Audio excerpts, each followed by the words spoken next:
जय ST वैदिक शेतकरी मित्र, प्रश्न तुमचे उत्तर आमचे या सदरामध्ये आपलं स्वागत आहे। एनडी 123456 या अकाउंटवरून एक प्रश्न आलेला आहे, करपा पण थांबणार का एसटी वैदिकने? मित्र हो, सामान्य शेतकऱ्यांचा हा फार मोठा संभ्रम आहे की आतापर्यंत आम्हाला केमिकलच्या माध्यमातून व्हरायटी, रोग, किडी, तण ह्याच्यावरती काम करायला शिकवलेलं आहे। सगळा आमचा अभ्यासच त्याच्यावरती आहे। एसटी वैदिक ही असं तंत्र आहे, ते सांगतं की कमजोरीमुळे ह्या समस्या येतात आणि या समस्या ज्या आहेत यांचं कुठेही अस्तित्व नाही जर तुम्ही संपूर्ण पोषण दिलं तर। म्हणजेच रोग, किडी, तण यांची कुठली समस्या तुम्हाला येणार नाही जर तुम्ही मातीमध्ये सेंद्रिय कर्बाचा परिपूर्ण वापर केला आणि त्याची जर वाढ केली तर तुम्हाला कुठल्या समस्या येत नाही। मग ती फुलगळ असेल, फळगळ असेल, फळाची साईज न होणे असेल आणि वातावरणातील वेगवेगळे बदल असतील, ह्या सर्व बदलांमध्ये तुमचं झाड सक्षमपणे तयार राहतं। रोग जो आहे तो कमजोरीमुळे येतो, हे आम्ही एसटी वैदिकमध्ये शेतकऱ्यांना सांगतो। कमजोरी मातीमध्ये आहे, मातीमध्ये सेंद्रिय कर्ब वाढवा, मातीला बलवान करा, पिकाला पैलवान करा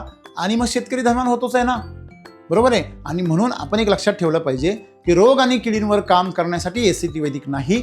एसटी वैदिकमध्ये करपा बरा केला जात नाही किंवा कीड मारली जात नाही। एसटी वैदिकमध्ये झाड एवढं सक्षम केलं जातं की त्याला करपा येऊ शकत नाही किंवा त्याला कीड लागू शकत नाही। द्राक्षासारखी पिकं सुद्धा केमिकल शिवाय 4-4, 5-5 वर्षे पिकवल्याचा अनुभव आपल्याकडे आहे। असं कुठलंच पीक नाहीये की ते आपण केमिकल शिवाय पिकू शकत नाही। रोग आणि किडी यांचा प्रादुर्भाव झाल्याशिवाय आपण वांग्यासारखं पीक पिकू शकतो। याचे शेकडो व्हिडिओ आपल्याला यूट्यूबवर बघायला मिळतील। त्यामुळे आपण एसटी वैदिकच्या माध्यमातून करपा बरा करण्याचं स्वप्न पाहण्याच्या ऐवजी तुमच्या झाडाला बलवान करण्याचं स्वप्न पहा। धन्यवाद।